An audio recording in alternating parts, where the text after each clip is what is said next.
யாவருக்கும் இயேசு கிறிஸ்துவின் அன்பின் வாழ்த்துக்கள். கர்த்தருக்குள் பிரியமானவர்களே, இன்றைக்கு தேவனால் சொல்லப்படுகிற வார்த்தை, நான் மோசையோடு இருந்தது போல உன்னோடும் இருக்கிறேன் என்பதை இஸ்ரவேல் எல்லோரும் அறியும்படிக்கு இன்று அவர்கள் கண்களுக்கு முன்பாக உன்னை மேன்மைப்படுத்துவேன்.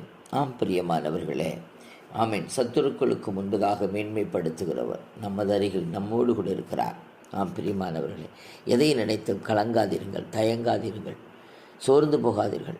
ஏனென்றால் தேவனாகிய கர்த்தர் பலப்படுத்துகிறவராய் நம்மோடு கூட இருந்து நம்மை நடத்துகிறவராயும் ஆமேன் அநேகருக்கு முன்பதாக நம்மை மேன்மைப்படுத்துகிறவராய் இருக்கிறார். ஆமேன் ஆமேன். அதற்கு நாம் என்ன செய்ய வேண்டும் என்று கேட்டால் ஆமேன் யோசுவாவை போல தேவ சமூகத்தை விட்டு பிரியாதிருங்கள். விசேஷித்த ஆவியை பெற்றுக்கொள்ளுங்கள். கர்த்தருக்கு கீழ்ப்படியுங்கள். கர்த்தர் உங்களை ஆசீர்வதிப்பாராக. ஆமேன்.